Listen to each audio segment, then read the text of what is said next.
السلام علیکم جی، کیا حال ہے؟ کیسے ہیں آپ سب؟ امید کرتی ہوں ٹھیک ہوں گے۔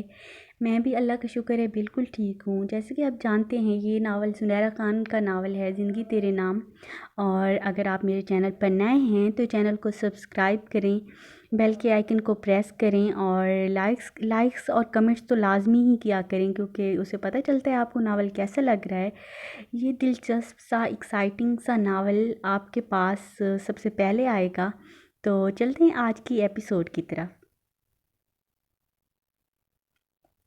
یہ شام کا وقت تھا، گھر میں عجیب سی رونق لگی ہوئی تھی، سب کزنز مل کر ڈھولک بجا رہی تھی، سب خواتین آپس میں باتوں میں مصروف تھی۔ معصومہ آپا بھی آئی ہوئی تھی، اس وقت زارا کو تیار کر رہی تھی۔ وہ آئینے کے سامنے بیٹھی تھی اور معصومہ آپا مسکرا کر اس کا ٹیکا درست کر رہی تھی۔ پھر پینو سے دوپٹہ سیٹ کیا تھا، ایک نظر اسے آئینے میں دیکھا تھا۔ ماشاء اللہ زارا، چاند کا ٹکڑا لگ رہی ہو، بہت قسمت والی ہو جو تمہیں رافع جیسا اچھا لڑکا ملا ہے۔ میرا بھائی لاکھوں میں ایک ہے، بہت محبت کرے گا تم سے۔ وہ مسکرا کر اس کے گال پر تھپاتی باہر چلی گئی تھی۔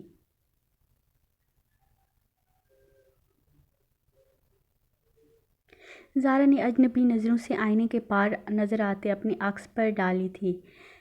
آپا قسمت والی ہوتی تو وہ ملتا، قسمت والی ہوتی تو وہ میری طرف دیکھتا تو صحیح۔ قسمت والی نہیں ہوں آپا، مجھے شوق تھا تیرے ساتھ کا، تو نہ مل سکا، چلو خیر ہے۔ میری زندگی بھی گزر گئی، تجھ بھی جا چکا، چلو خیر ہے۔ یہ رکے رکے سے تعلقات، نہ میں کہہ سکی کبھی کھل کے کچھ، نہ تو سن سکا، چلو خیر ہے۔ کبھی تم کو ضد تھی کہ میں ملوں، کبھی میں بضد تھی کہ تو ملے، یوں ہی دھیرے دھیرے ختم ہوا یہ بھی سلسلہ، چلو خیر ہے۔ زارا یار تو تیار ہو گئی؟ اماں کہہ رہی ہے تمہیں باہر لے آؤں، وہ کمرے کے پردے برابر کرتے ہوئے بولی تھی۔ ہو گئی ہوں تیار، وہ بولی تھی۔ زارا تو ٹھیک ہے نا؟ وہ فکر مندی سے بولی تھی۔ ہیرا دل بہت گھبرا رہا ہے، ایسا لگ رہا ہے جیسے کوئی ٹرین چھوٹ رہی ہے۔ میں بہت ڈری ہوئی ہوں، میں ٹھیک کر رہی ہوں نا؟ ضبط کی شدت سے اس کی آنکھیں گلابی ہو گئی تھیں۔ زارا یار بس کر سوگ منانا، دماغ تمہارا خراب ہے، اس شخص کے پیچھے پاگل ہو گئی ہے، اور میں تمہاری اس پاگل پن سے تنگ آ چکی ہوں، چلو باہر۔ وہ غصے سے اسے بازو سے اٹھا کر بولی تھی۔ زارا نے شکوہ بھری آنکھوں سے اسے دیکھا تھا۔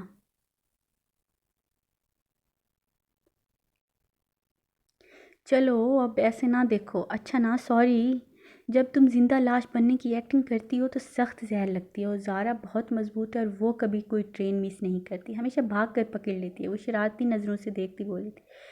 تم بہت بری ہو، وہ رخ دوسری طرف موڑتی بولی تھی۔ ہیرا، زارا، اماں کی آواز آئی۔ چلو اماں آ رہی ہیں، وہ اس کا دوپٹہ درست کرتی بولی۔ ہاں چلو، وہ بولی تھی۔ وہ دونوں باہر آئیں۔ ظاہرہ نے زارا کو صوفے پر بٹھایا۔ زارا نے ایک نظر ساتھ بیٹھے رافع پر ڈالی تھی، جو مسکراتی نظروں سے اسے دیکھ رہا تھا۔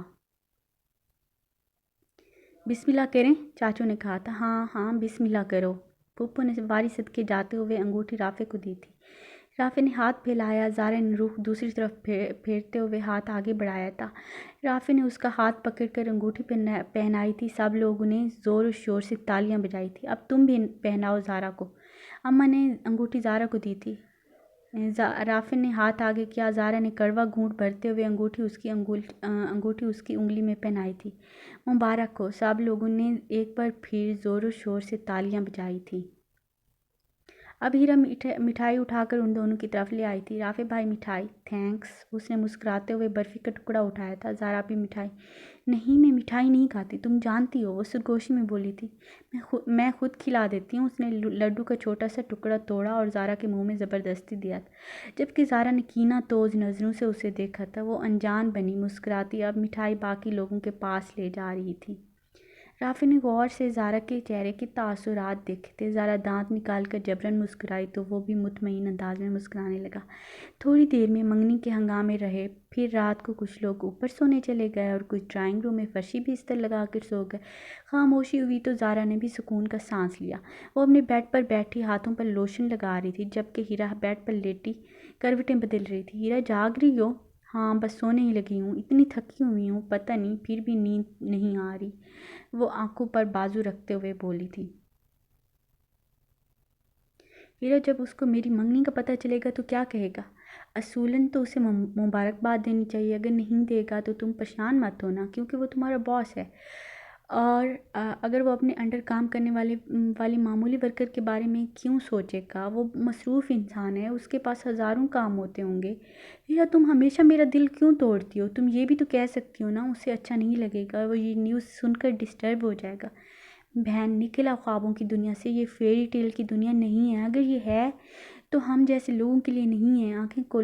آنکھیں کھولو اور حقیقت کا سامنا کرو۔ 2 مہینے بعد تمہاری شادی کی تاریخ رکھی گئی ہے، وہ ہاتھ جوڑتی منت بھرے لہجے میں بولی تھی۔ اس کے کمرے میں ہلکی زرد روشنی پھیلی ہوئی تھی، رات دھیرے دھیرے سرک رہی تھی۔ وہ آنکھوں پر بازو رکھے لیٹا تھا۔ شاہویز، شاہویز، آواز کی باز گشت کمرے میں پھیلی تھی۔ اس نے بازو ہٹائے، کوئی لمبا سایہ، کالا سایہ تھا جو بازو پھیلائے کھڑا تھا۔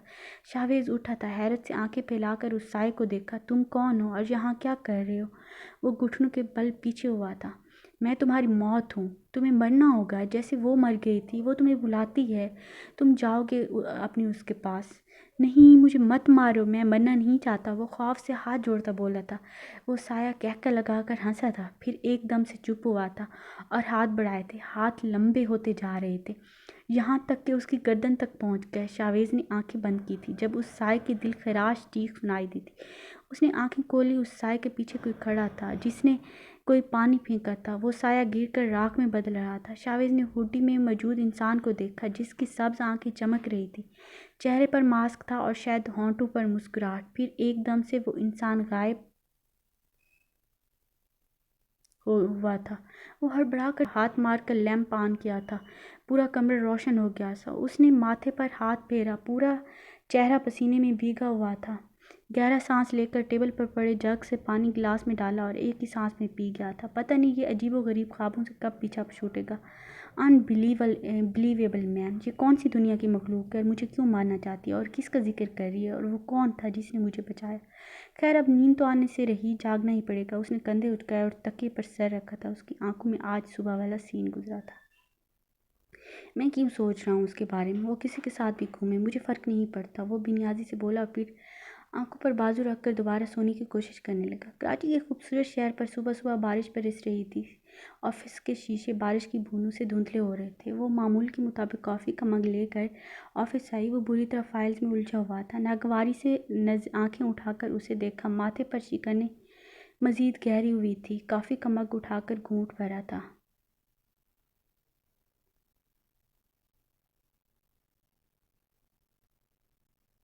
میزر، اتنی کڑوی کافی آج سے پہلے میں نے کبھی نہیں پی۔ پورا سا منہ بنا کر تبصرہ کیا۔ سر، یہ وہی کافی ہے جو آپ روز پیتے ہیں؟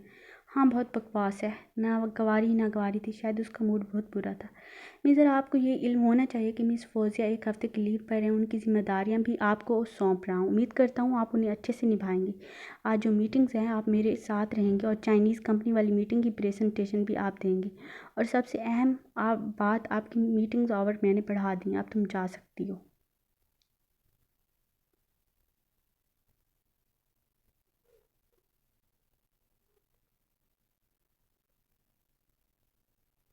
وہ اسپاٹ لہجے میں بے نیازی سے بولا اور فائل پر جھک گیا۔ جب کچھ سیکنڈز بعد بھی اسے لگا وہ نہیں گئی تو اس نے سر اٹھا کر آئی برو اچکائے تھے۔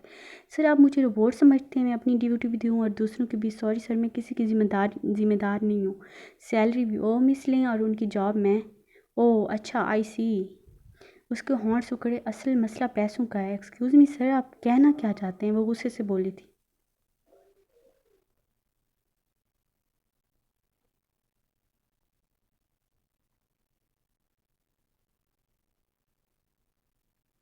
مڈل کلاس لڑکی ہو، عیشوں والی زندگی چاہیے تو تم جیسی لڑکیاں پیسے کے لیے کسی حد تک۔ بکواس بند کریں آپ کو میرے بارے میں اتنی گھٹیا سوچ۔ شٹ اپ، دفع ہو جاؤ، وہ دھاڑا تھا۔ آپ شٹ اپ، آپ کو اپنی گھٹیا سوچ مبارک ہو، جا رہی ہوں میں۔ مجھے یہاں رکنے کا کوئی شوق نہیں ہے، استعفیٰ آپ کے منہ پر ماروں گی، وہ بھی آگ بگولا ہوتی۔ میز پر ہاتھ رکھتی کرائی تھی۔ دیٹس گریٹ، کانٹریکٹ یاد ہوگا آپ کو، 10 لاکھ روپے دیں اور جائیں۔ وہ طنزیہ ہنسا تھا۔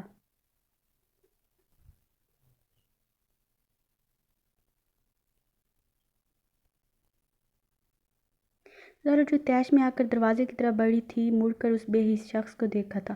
آنکھوں میں گلابی پن چمکنے لگا۔ سر مجھے تھوڑا سا وقت دیں، میں لوٹا۔ میز زارا جس دن آپ 10 لاکھ روپے جمع کروا دیں اس دن ریزائن میرے منہ پر مار کر جا سکتی ہیں۔ ناگواری سے کہتے مگ پرے دھکیلا اور لیپ ٹاپ کے سامنے کر لیا۔ ماتھے پر شکنیں اور آنکھوں میں برمی تھی۔ وہ بے نیازی سے کی بورڈ پر کچھ ٹائپ کر رہا تھا۔ میز زارا میرے سر پر کھڑے ہونے کی بجائے جائیں اور پریزنٹیشن کی تیاری کریں، مجھے بہت کام ہے۔ آپ کی بیچاری والی ایکٹنگ برداشت نہیں ہو رہی۔ وہ سر اٹھا کر اس کے تاثرات دیکھنے لگا جس کی آنکھوں کے کنارے جل تھل تھے۔ تو جناب کیسی لگی آپ کو ایپیسوڈ؟ کمنٹ سیکشن میں ضرور بتایا کریں اور تھینک یو سو مچ۔